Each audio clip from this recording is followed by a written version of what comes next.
waaw mu ngi suivre moom ak madame ñëpp ñu ngi suivre depuis le début. monsieur madame Sely. Voilà. Merci Seyni. Alors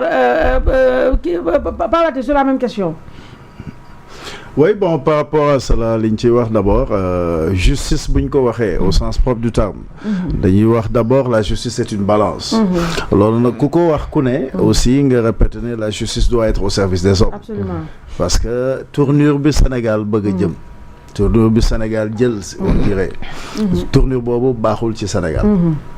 Baaxul du tout. ndax itam bokk moomel je pense que buñ ko dee waxtaanee. lépp loo bëgg. ñëpp arandoo ko da ngay fexe ba ku ne gis ci boppam. c'est aussi simple que ça. et bu fekkee ne nag nous avons choisi quand même ne tey ñun démocratie la ñu opté. il va falloir comme ni ñu koy faral di waxee souvent que ñu xam tout simplement que la démocratie quand même repose sur 4 principes. li ñuy wax la souveraineté du peuple. doole jeeg manoore geeg lépp askan wi ci boppam moo ko moom. kenn amul sañ-sañu jël doole askan wi di ko xeexee comme la Ousmane Sonko doon naan bu ma ne ministre de l'intérieur jàppal bu ma ne ministre de la justice toppal et je pense loolu aussi ku ko wax faw nga interpeller les acteurs politiques ndax bu ñu demee ba tey le parquet dépend du ministère de la justice qui dépend de la présidence de la République je pense que pour fi ñu toll muy 2025 je pense que ak li ñu jot a jàng je pense waroon nañu dépasser foofu boo jógee ci souveraineté du peuple ci boppam nga jëm ci li ñu woowee la séparation du pouvoir sénégalais yi dañoo war a sentir en fait séparation de pouvoir ndax fi ñuy gis fii mooy confusion de rôle ndax aucunement dans un état en tout cas parlant de république démocratique au sens propre tey ñu choisir tey un régime présidentiel au sens propre du terme il ne sera jamais question de dualité ndax loolu mënut a nekk parce que les Sénégalais n'ont pas élu un duo les Sénégalais ont élu Bassirou Diomaye Faye en tant que président de la République ñoom lay neex suba bu la neexee ñu fal ma bu la neexee Soxna Aïssatou ñu fal la wala ñu fal Seyni Tall wala sëñ Modou Fall wala ñu fal Ousmane Sonko wala ku ñu mën a fal ñu xam ne doomi Sénégal la ñu fal mais pour le moment Bassirou Diomaye Faye la ñu fal ñu waat ko encore une fois et pour la énième fois ne ko mu assumer tout simplement la plénitude de la fonction présidentielle ndax bu ñu wax séparation de pouvoir c'est le pouvoir exécutif le pouvoir législatif et le pouvoir judiciaire dans le pouvoir exécutif au sens propre du terme le président la ko war d'abord mooy gérer tout simplement l'État au sens propre du terme mais surtout nag mu xam ne ki tey autorité bi mu laaj ndax crise ou autorité waruta am ci mbir mi tey un premier ministre quand même foo ko gis war naa mën a xam au moins la nga xam ne mooy liggéeyam autant que assemblée nationale na mu war a xamee liggéeyam pour dire tout simplement tey bu ñëwee ci wàllu justice aussi bu justice nërmeeloo dëkk bi yëpp daal di nërmeeloo et c'est le moment aussi ñu lancer appel quand même à la magistrature magistrat yëpp ne leen nañu dimbale Sénégal ndax li ñuy jéem a def boobaak léegi mooy naka la ñuy def ñun ñëpp pour que l'on travaille ensemble pour génnee askan wi ci boppam ci li ñu woowee le code de l'indigénat ndax ni ñuy defee tey suñuy mbir ci lu ëpp ci wàllu justice ba wutewul dara wala moo ko gën a yées sax la nga xam ne démb ak barki démb nañu saxaloon mbir ñi ñuy tubaab yu weex yi fi nekkoon sax ci wàllu saayir ñoom seen bopp nañ doon doxale ak ñi nga xam ne ñoom la ñuy wooye les indigents au sens propre du terme kon ñun nañu góorgóorlu ci wàllu boobu kon ku ne séparation de pouvoir nga jógee ci loolu da nga ne la liberté d'expression la liberté de parole la liberté de presse la liberté d'association comme les libertés individuelles et loolu dañuy gis ne carrément tey dafay am manquement yu bari yu ci am bu ñu ne suba ñu jugé ku mel ni Père Moustapha Diakhaté encore une fois yal na ko yàlla afiyal ba mu génn inchallahu suba inchallahu noonu la ñuy xalaate ku mel ne Abdou Nguer ndax loolu tey la ñu woowe sëñ Moustapha Diakhaté flagrant délit justifie nettement que aucunement Abdou Nguer warutoon a dem tout simplement instruction c'est aussi simple que ça tey bu Bablaté bu toogoon fii wax lu mu warta wax te nit jàpp ne bokk lu mu warta wax la wala da ci juum wala en tout cas il faut vérification loolu flagrant délit la mën a nekk kenn mënu ci wax instruction aucunement loolu nag il va falloir dans notre architecture quand même qu'on veuille tout simplement enlever tout cela bu ñu bëggul tout simplement asservir tout simplement suñu nit donc boo waxee ces libertés là da ngay ñëw ci loolu wooye l'égalité des citoyens devant la loi ay nit mënuñu fa nekk ku saqat sax wala boog boo làkkee tubaab sax tubaab boo xam ne daanaka am na ñoo xam ne moom safuñu xom safuñu suka comme on dit maanaam mën nañoo ñàkk a dégg tubaab mën nañoo ñàkk a dégg wolof mais tey boo làkkee tubaab ba ñoom nañ ko déggee tubaab bu dee làkkub tubaab kes la ñuy wëlbatiku di ci jàpp sénégalais aucunement il ne fallait même pas fermer la base française il fallait continuer la coopération au moins dañu bénéficier ci investisseurs ci en fait les institutions de Bretton Woods ainsi de suite mais bu fekkee ne souveraineté mooy moom sa bopp moom sa xel tey wéyee sa xalaat et je pense dans ce cadre là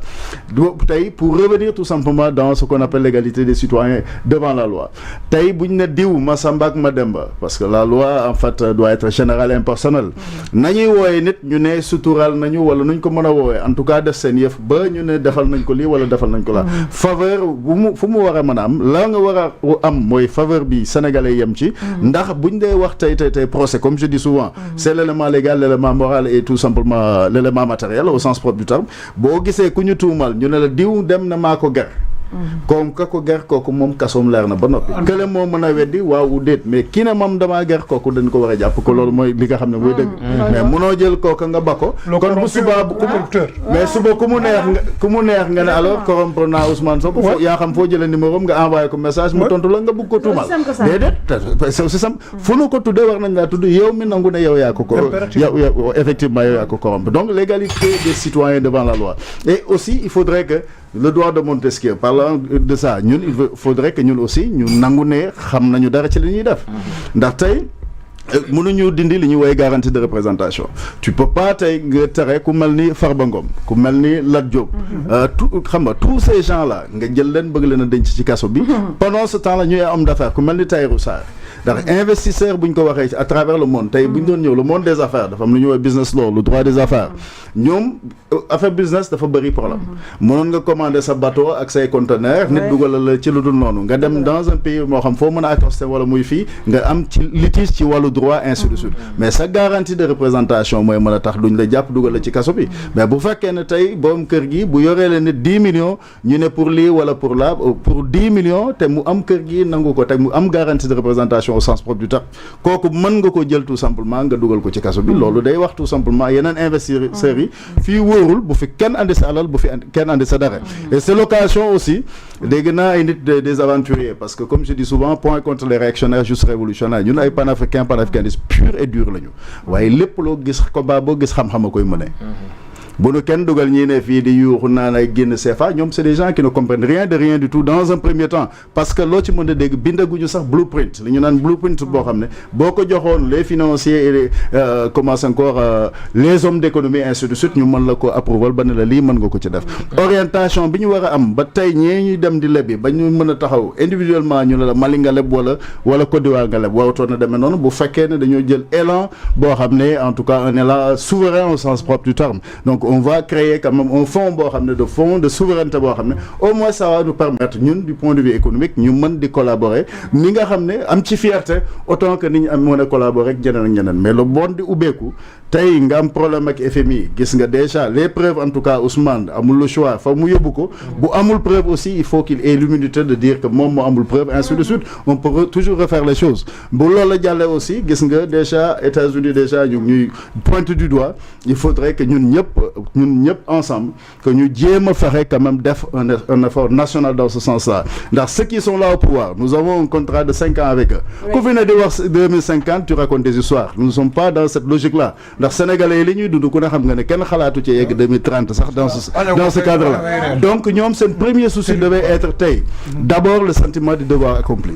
nit ku ñëw fekk nit ñi defar di jéem 1960 ba léegi la première chose tey bu ñuy wax en fait le patriotisme parce que bul fàtte mukk ne depuis 2013 on est dans ce qu'on appelle le mouvement pour la justice le patriotisme et la vérité le patriotisme d'abord c'est le respect des pairs dëkk bi ay nit a ko tabax jàngal la yar la defal ñii di jaay matt ñii di jaay caaf dajal seen alal ba nga toll fi nga toll nga yëkkati yow sa làmmiñu bopp ñëw taxaw ci pénc mi ne la ñëpp bokk man nangu naa leen ci jiitul nangu naa cee doon ndey ji seex ñu jiital la yow sa bopp yow ngay wut koo faral ak koo faralul loolu déjà doyee di mën a ko weesu ñaar boo ñëwee nga woote nga ne appel à candidature tey sénégalais yi fi ñu nekk très bien formés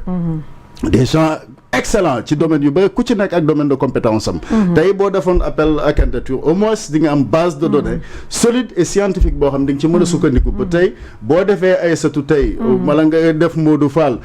en tout cas directeur u nangam Aïssatou mën ko sogo ne won ko ne nii ak nii ak nii ak nii la wala boog yow di nga am keneen koo toftal koo xam ne peut-être moom expérience sinon anytime boo ko soxlaa di nga ko mën a am donc pour revenir daal il faudrait qu'on revienne à de meilleurs sentiments ñu woo président Diomaye mu nangoo assumer la plénitude de la fonction ñu dellu soit encore une fois amu ci kenn Sénégal kuy assumer li ñu naan une parcelle de pouvoir du président de la République ça c'est archi faux Ousmane Sonko sénégalais yi faluñu ko sénégalais yi faluñu ma faluñu keneen ki ñu fal mooy Bassirou Diomaye bu subaa bu la neexee ñu fal ku la neex te ku ñu mën a fal ci dëkk bi ak noo mën a tudd ak koo mën a doon moom la réew mi kenn moomul Sénégalais yi ba ne kenn du wax ci li nu bokk déedéet sa yëfi bopp la nga moomal sa bopp kenn lijjantewu ko mais li nu bokk nañ ko waxtaane parlant tout simplement pour daaneel foofu parlant de wala suma jaam la xaw ma suma buur la maam booy parlant de lui dégg nañ moo tax ku yor nguur nga war a def quand même pour autant attention surtout parce que ki taxawoon yaa ngi koy fàttali léegi image boobu taxaw Macky bind bu yàgg ne deful troisième mandat pare na ca moom waxam dafa bariwul moo tax mu wax li muy wax jàpp fi mu jàpp parce que gis nga sénégalais yi seen i mbir ni muy doxee mais nga ñëw ba taxaw devant tout le monde nga ne léegi na ñëpp dem nangam Macky nangam kon tey kooku ba la déglu woon tey nga dugal ko ci pax ba jël sa posture loolu nag moo tax ñu ne ñun dans le cadre du mouvement pour la justice le patriotisme et la vérité en tout cas sunu gaal sunu réew suñu ambition dans notre projet de société c'est d'abord tey impôt et domaine mais da nga koy militariser des gens qui gèrent la sécurité nationale nga leen di permettre ñu taxal ci mbedd mi taxaw ci kenn naan dañuy campagne dañuy politique mais soyons sérieux impôt et domaine te moo tax may woo kii fi ne d'abord parlant du président parce que bu ñu ne Diomaye nee na au-delà du président je parle à mon frère Bassirou Diomaye au-delà de Ousmane Sonko premier ministre je parle à mon frère Ousmane Sonko yéene leen jàmm moo tax ñu demoon dialogue ba 26 et 27 février il faudrait pas que ñoom suba ñu créer seen bopp conditions yoo xam ne képp daanaka dafay tar ci seen i njaboot pourquoi parce qu'on crée une organisation politique pour conquérir le pouvoir une fois qu'on le conquiert on se bat aussi longtemps tout simplement pour le conserver mais puisque rien n'est éternel quand même il faut penser tout simplement ak na ngay jàllale pouvoir boobu juste pour dire ñoom ñii fi nekk naan inspecteur des impôts non seulement impôt domaine dañ ko war a auditer au sens propre du terme militariser ko au sens propre du terme mais ñoom ñii ku mu neex bu régime bi changé suba nga jàpp leen dugal leen ci kaso bi pourquoi parce que tout simplement ñu ci bari ci ñoom amul fenn fu ñu wax ci texte ENA ci texte yi au sens propre de l'administration centrale que ay nit am nañu sañ-sañ ñu di dagg ay terrain gauche droite yor seen i kees di def lu la neex bu ñu daggee fa la ñu ne au nom d'un syndicat am nañu droit am terrain wala ami kër am yeneen ak yeneen donc faisons en tout cas attention et revenons à de meilleurs sentiments et faisons de sorte que la justice soit tout simplement au service des hommes et au service du Sénégal. Merci beaucoup mais Aïssatou xam nga Sonko moo doon wax ne ko soxlawul FMI soxlawul Banque mondiale xam nga lii mooy problème bi